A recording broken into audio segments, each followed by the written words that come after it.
Operation సింధూర్లో S-400 పాత్ర ఏమిటి? S-400 ఈ ఆపరేషన్లో మన భారత ఆర్మీ ఉపయోగించి పాకిస్తాన్ను ఎలా కట్టడి చేసింది? పాకిస్తాన్ సీజ్ ఫైర్ కోసం భారతదేశంతో కాలబేరానికి రావడానికి కారణం ఏమిటి? ఈ వీడియోలో తెలుసుకుందాం. మే 10 తెల్లవారుజామున 1 గంటకు పాకిస్తాన్ బ్యూనాన్ అల్ మర్సూస్ అనే ఆపరేషన్ను ప్రారంభించి 48 గంటల్లోపు భారత వైమానిక స్థావరాలను నాశనం చేయాలని లక్ష్యంగా పెట్టుకుందని భారత గూఢచారులు సమాచారంలో వెల్లడయింది.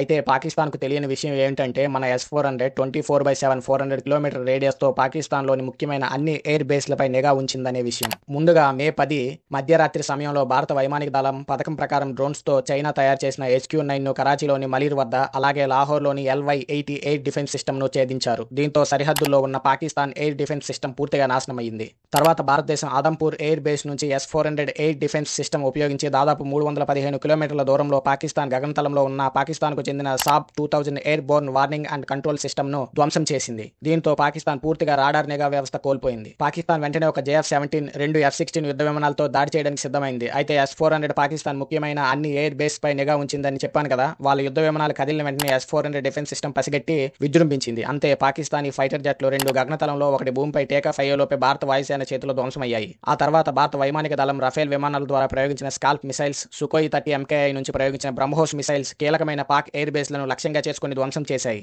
భారత నౌకాదళం INS విక్రాంత్తో 260 మైళ్ళ దూరంలో మకరాన్ తీరంలో మే 10 ఉదయం సుమారు 11 గంటలకు కరాచీ నౌకాశ్రయంపై దాడి చేయడానికి సిద్ధంగా ఉంది. అయితే బ్రహ్మోస్ క్షిపణులతో నౌకాశ్రయంపై దాడి చేస్తే మేము తీవ్ర ప్రతీకారం తీర్చుకుంటామని హెచ్చరించిన పాక్ DGMO మే 10 ఉదయం 9:30 సీజ్ ఫైర్ కోసం భారతదేశంతో కాలబేరానికి ముందుకొచ్చాడు. అయినా భారతదేశం ఎక్కడా వెనక్కి తగ్గలేదు. చివరికి అదే రోజు మధ్యాహ్నానికి పాక్ DGMO భారతదేశం DGMOతో చర్చలు జరిపి దాడులు నిలిపేయండి అంటూ అభ్యర్థించారు. చివరికి భారత DGMO కొన్ని షరతులతో సీజ్ ఫైర్ కు అంగీకరించింది. జై హింద్, జై భారత్, జై జవాన్.